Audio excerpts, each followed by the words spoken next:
Oi, gente, tudo bem? Creio que sim, glória a Deus, misturado com aleluia. Vamos dar continuidade à nossa série de Atos dos Apóstolos. E hoje é capítulo 9, que vai falar sobre a conversão do nosso amigo Saulo.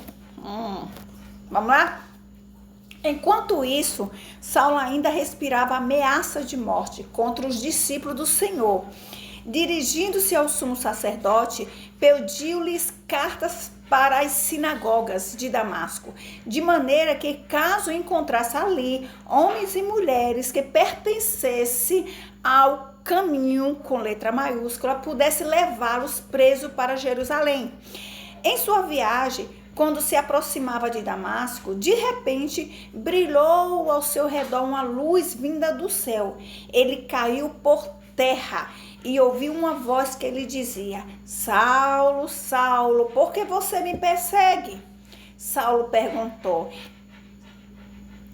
Quem és tu, Senhor? Ele respondeu: Eu sou Jesus, a quem você persegue.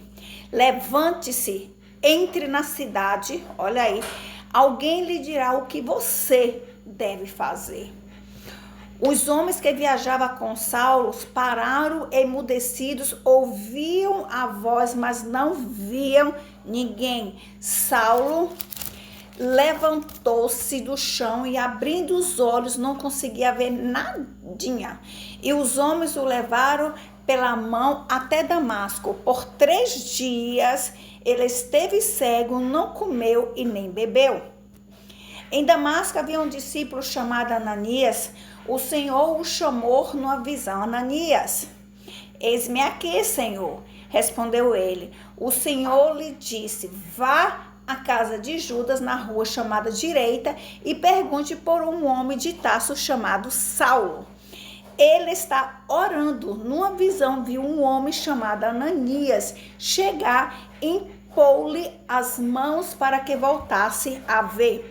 Respondeu Ananias: Senhor, tenho ouvido muitas coisas a respeito desse homem e de todo o mal que ele tem feito aos teus santos em Jerusalém.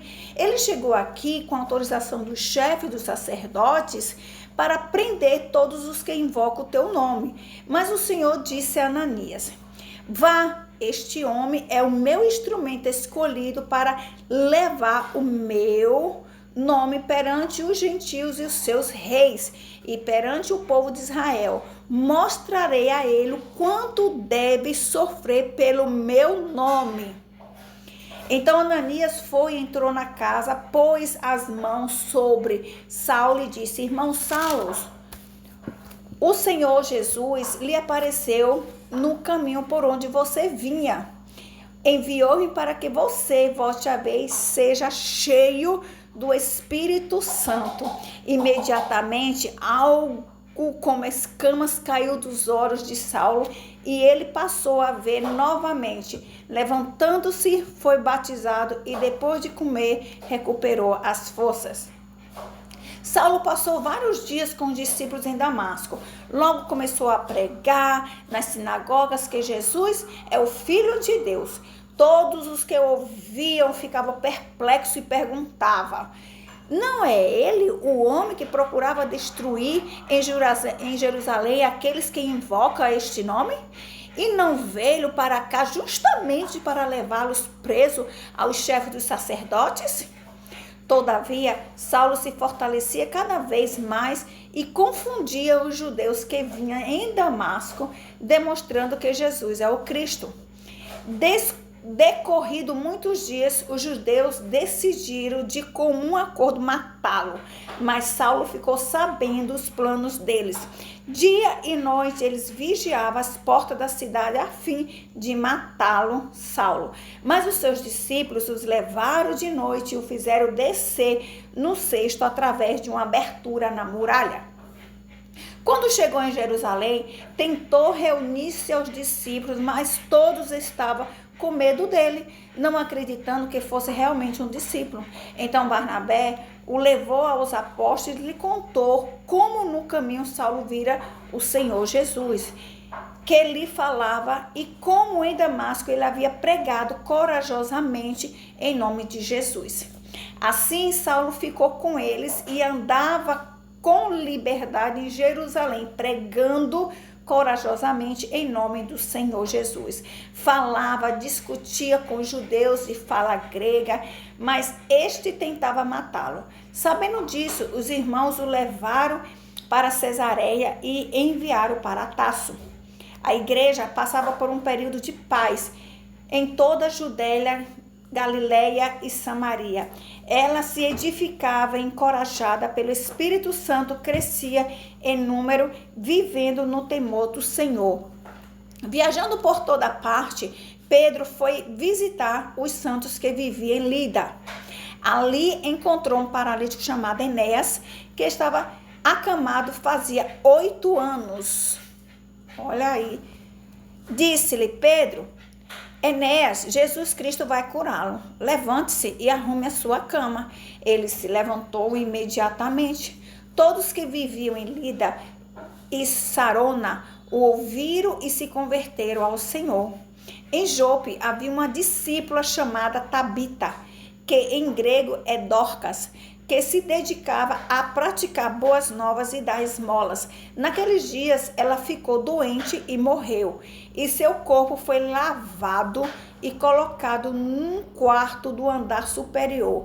Lida ficava perto de Jope, e quando os discípulos ouviram falar que Pedro estava em Lida, mandaram-lhe 2 homens dizer-lhe: não se demore, envie até a nós. Pedro foi com eles e quando chegou foi levado para o quarto do andar superior. Todas as viúvas o rodearam, chorando e mostrando-lhe os vestidos e as outras roupas que Dorcas tinha feito quando ainda estava com elas. Pedro mandou que todos saíssem do quarto, depois ajoelhou-se e orou. Voltando-se para a mulher morta, disse: Aleluia. Tabita, levante-se. Ela abriu os olhos e, vendo Pedro, sentou-se. Tomando-se pela mão, ajudou-se, pôs em pé. Então, chamando os santos e as viúvas, apresentou-se a viva.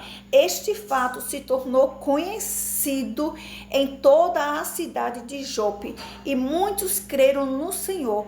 Pedro ficou em Jope durante algum tempo com um curtidor de couro chamado Simão. Esse poder ainda está no meio de nós. Portanto, vamos buscar, conhecer, meditar na palavra, porque Deus quer usar você e quer me usar, quer usar todos nós. Então, se dedique na palavra do Senhor, porque aquele que perseguia a igreja passou agora a ser perseguido. Pois é, se alguém está te perseguindo, não se preocupa não, que Jeová vai alcançar ele. E ele de perseguidor, ele vai ser perseguido, porque não adianta. Se tem uma pessoa que está perseguindo, um crente, que está perseguindo aqueles que estão no caminho, esses aí vai ter um encontro com Cristo. Aí eles vão ser perseguidos também, então aquieta, fique em paz. Que Deus abençoe você com toda a sorte de bens celestiais, em nome de Jesus.